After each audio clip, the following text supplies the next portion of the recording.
Brava, ladies. The strength of unequal pay rests on the notion of unequal value. It is an issue of equity. When men began sports leagues, they were supported by billions in taxpayer subsidies. They were prioritized in media and afforded time to grow. The investment was great, and the return was great.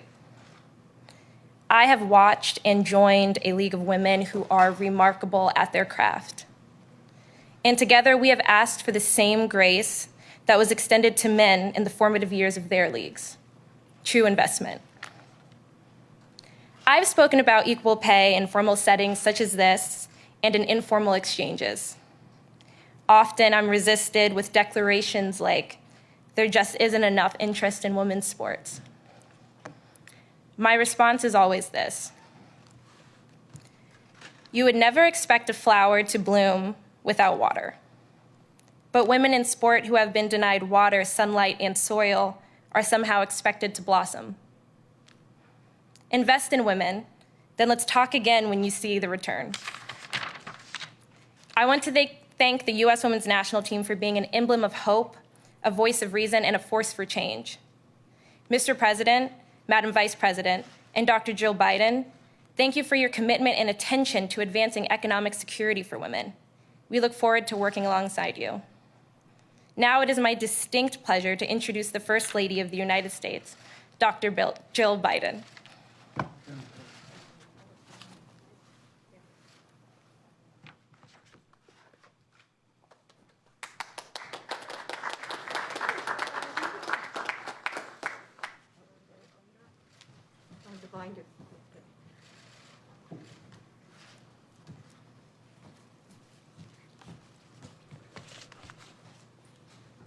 Thank you. You know, Margaret, you've been called one of the most exciting players to watch this year. And though you are new to the national team, you've already stepped up to serve on the league's collective bargaining executive committee. So thank you for your leadership and for being a role model to so many young women and girls around this country. Thank you. So hello, everybody, and welcome to the White House. When I got my first teaching job, I was thrilled. After years of getting my degree and substitute teaching, I was finally going to be able to start the career that I had been dreaming about. And then I found out that they were paying me only 75% of the man who was actually hired the same time. I couldn't believe it. It wasn't just the money, though that was unfair. It was the lack of respect, the discrimination. Why was my work worth less? We were working the same hours, teaching the same number of students, and had similar experience. Well, that was in 1975. And today, all these years later, there are women who are still in the exact same position. This is personal to me because it's personal to all women. It's one example of how we still treat women differently than men, and it's wrong. And as this pandemic widens the income-wealth gap between men and women, it's urgent. Because this issue is so much bigger than the number on a paycheck. Our work gives us a sense of purpose. It's often how we make our mark on the lives of others and the world. For me, teaching isn't just a job. It's part of who I am. And that's why, when I became First Lady, the honor of a lifetime, I also knew that I had to do it while holding on to this piece of myself.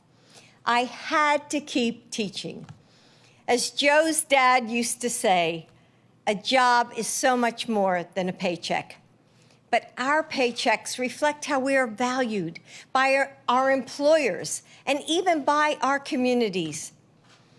How do we value women when they have to work 3 months and 24 days longer to make the same amount as their male colleagues? How do we value the Black and Latina women who have to work many months more just to make up that same number? Equal work deserves equal pay, no matter who does it. And since my first teaching job, we've made progress in many ways. But I don't want my granddaughters to having to fight this same battle. I don't want them to worry about getting paid less solely based on their gender. It's way past time to pay women equally. And with the passion and dedication of leaders like Megan Rapinoe, I know we can get there. And Megan, you'll have to forgive me, but I decided not to dye my hair purple again. The last time I saw her, I sprayed purple on my hair. But that doesn't mean I'm any less excited that you are here. One of my most cherished moments with my grandkids was watching the U.S. women's soccer team win the World Cup in 2015. They were in awe of you, especially our soccer player, my granddaughter Maisie. And then you went on to become the first team in history to win 4 women's World Cup titles. You've shown again and again and again that grit, skill, and the ability to bring home championships have no gender. And you've been fearless in your mission to make sure that pay has no gender either. In fact, you and your teammates put your careers on the line for this cause. When you saw your male colleagues being treated differently, you stood up and you said, enough. That courage is why you are a hero to my grandchildren and fans around the world. Over and over, you inspire us to stand tall and speak out. From our whole family, and especially our granddaughters. Thank you. Thank you.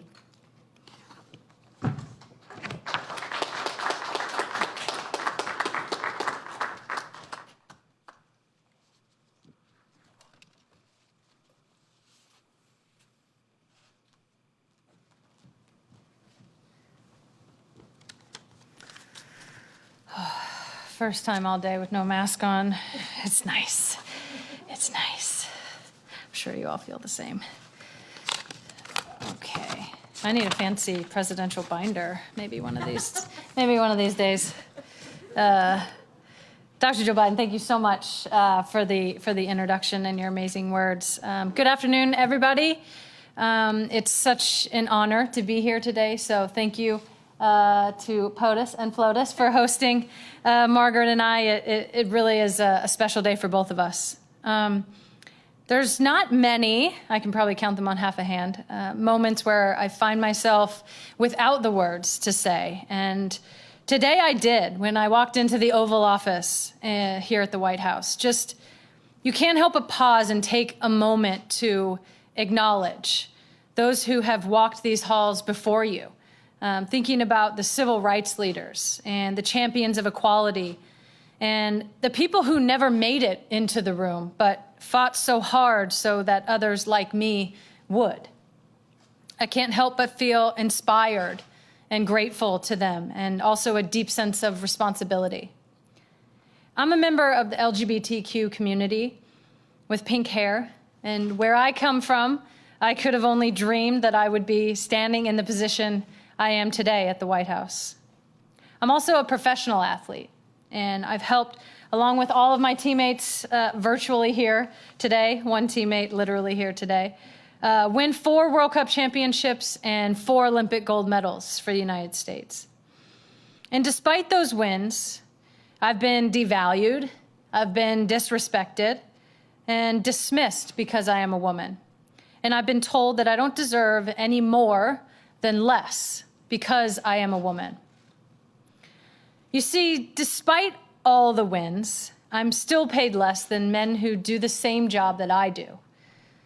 For each trophy, of which there are many, and for each win, for each tie, and for each time that we play, it's less.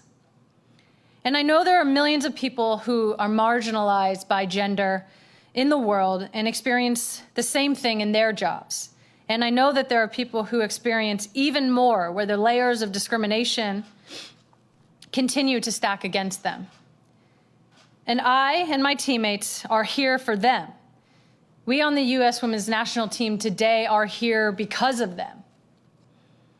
We also know what it means not only to have allies, but to be allies.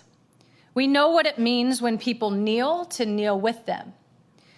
We know what it means when people stand and cheer, and we know what it's like to be in a full stadium. Thousands and thousands of people who chant together all at once at our moment of greatest triumph, equal pay, equal pay. Beyond the cheers and the gestures, there is so much real work to be done on policies that continue to support equal pay, but also continue to fight against these injustices and inequalities.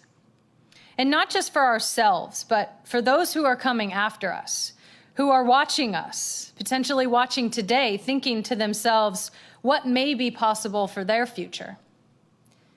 And that is why it is an incredible honor and privilege for me to introduce one of our greatest allies, our president, the President of the United States of America, Joe Biden.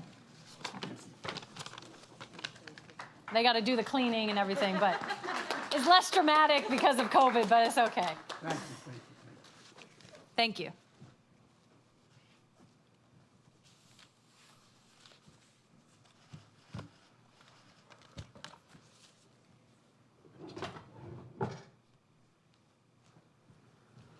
Well, good afternoon, everyone. Megan and Margaret, thank you. Thank you for being here. And all your teammates virtually, thank you as well. I'm an unadulterated fan. Not a joke. Not a joke. And both of you and your entire team, I'm not joking, have inspired our daughters and our granddaughters, who I might add are all really good athletes. One two-time All-State, my niece, All-American. There's a whole lot of talent in the Biden family athletics, almost all on the women's side of the equation. But I really thank you for what you've done. You know, you're all heroes for so many people, and that's not hyperbole to suggest that, on and off the field.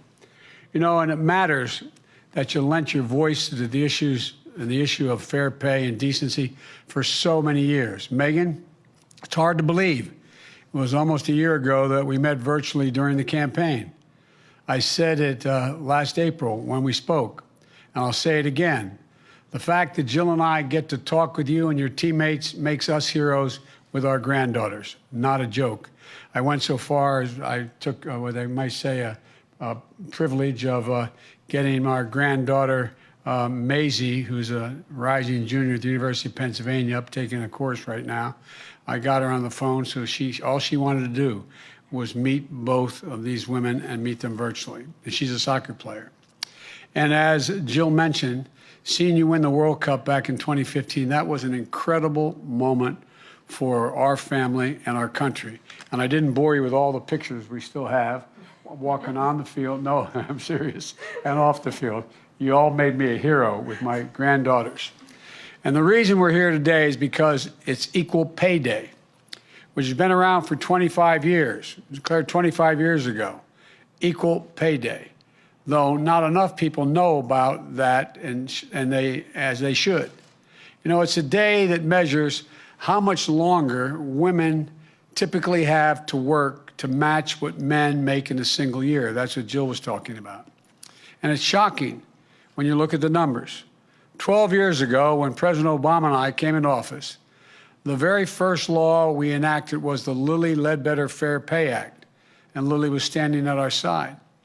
This year, that year I should say, in 2009, we marked Equal Pay Day occurred in late April. By late April, women will have made at that time on average, what men make in 12 months.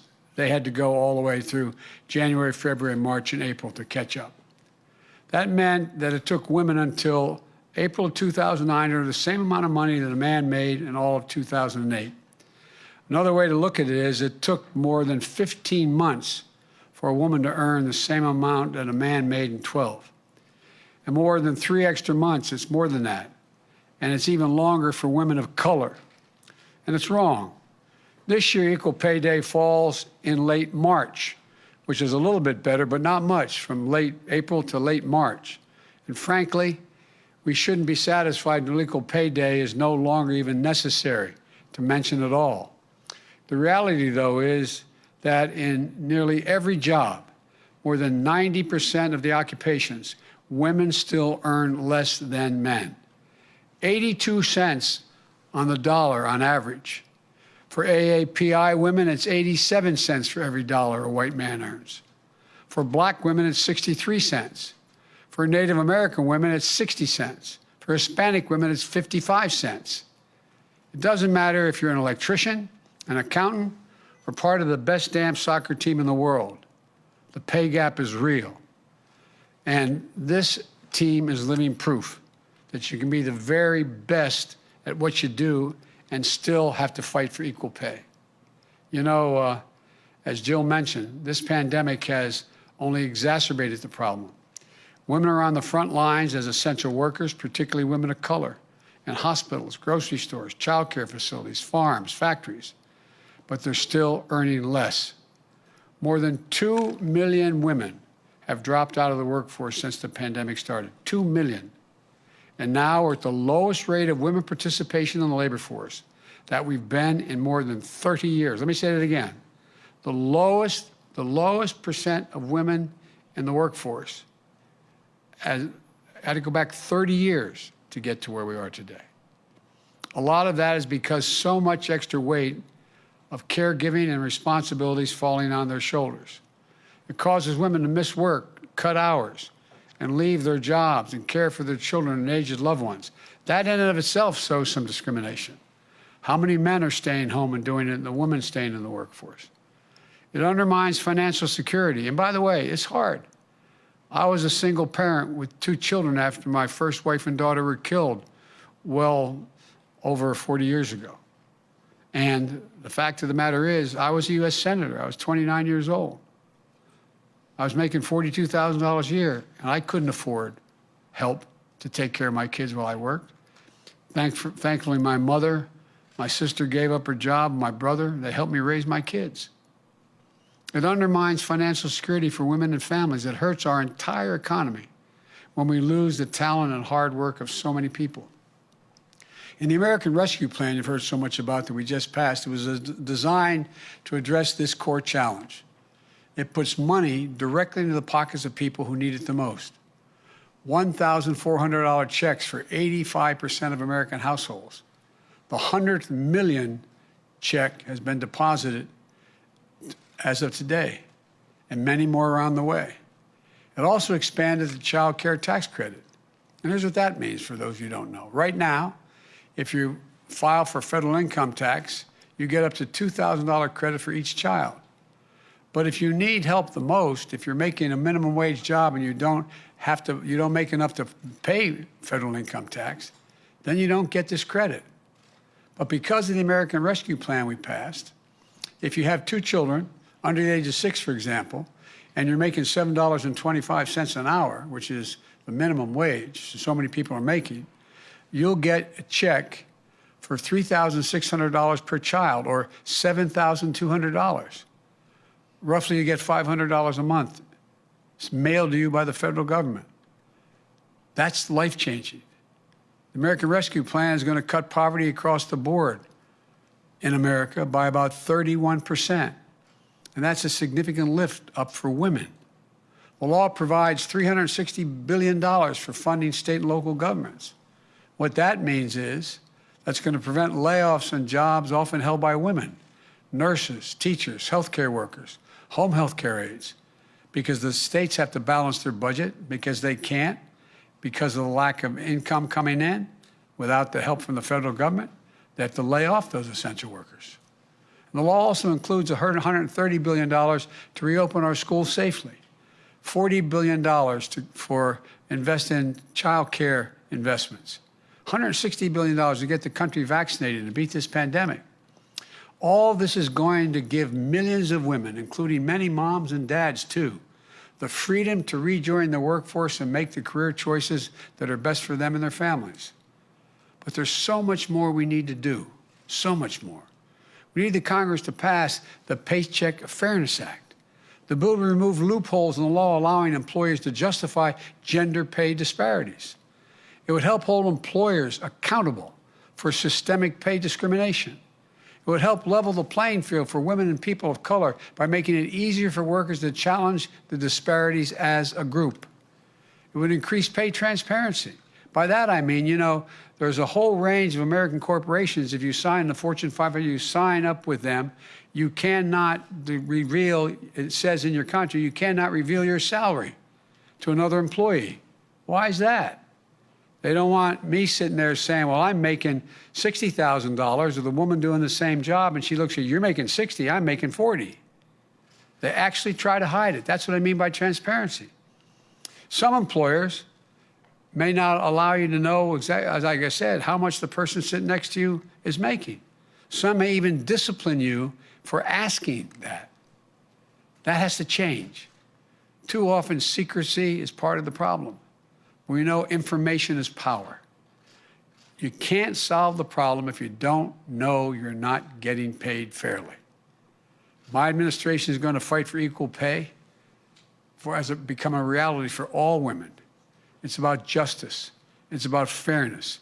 It's about living up to our values and who we are as a nation. Equal pay makes all of us stronger. It's not just women who care about this. I've been around the country. I've gone right into union halls and asked the men in the room, how would you feel if your wife or your sister didn't earn the same amount of money as the man doing the same job next to you? And you hear them respond, they don't like it. Why? When your spouse or your sister is making the same amount of money the man she's standing next to making, it means that when the hot water heater breaks, she can replace it. It means you get 4 new tires on the car. It means everybody's life is made better in that family. Let me close with this, that to come out of this crisis and build back better, we need to erase the gender pay gap by ensuring that women have access to good paying jobs, by raising wages for working folks and fighting for their right to organize and collectively bargain, because we know unions lift women's wages even more than they lift men's. And by investing our care infrastructure, in paid leave, child care, home care, so that people can care for their families and also go to work. There's a lot to do, but together we can ensure that our daughters have all the same rights and opportunities as our sons. And if we're able to do this, it will be transformational for our nation. That's the goal. That's what this is all about. That's what this team, all of you, are all about. Let me make one more point. I've told my daughters, granddaughters, from the time they were old enough to understand what I was saying, and I mean it, there's not a single thing a man can do that a woman can't do as well or better. Not a single thing. I was among the first senators ever to appoint a woman to the Naval Academy. I was just able to, as President of the United States, appoint 2 women as 4-star generals who now are combatant commanders. 3 out of the 6 are combatant commanders, and they're women. Women. There's so many, some in the Congress, who are jet fighter pilots, flying at twice the speed of sound. So many, doing so much.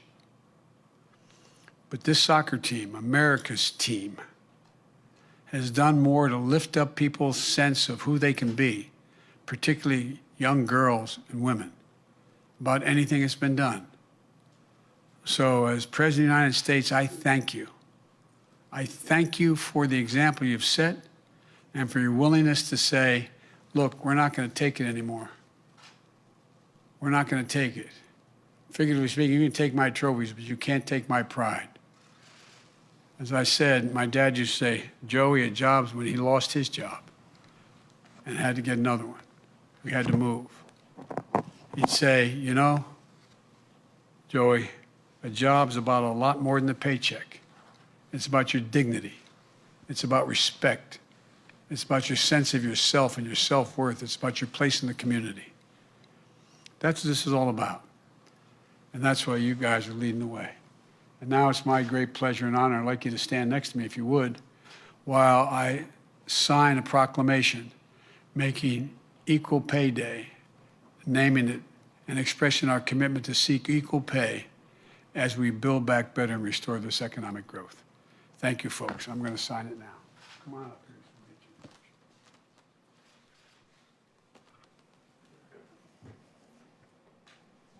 The title of the proclamation is National Equal Pay Day 2021.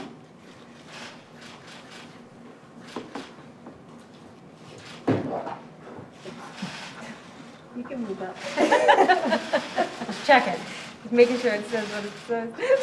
That's what it says. Joseph R. Biden. Junior, Junior. my dad was Junior. a fine man. It says equal pay is a reminder of the work that still remains to advance equality and ensure that all Americans have the opportunity to reach their full potential, like you guys. Thank you.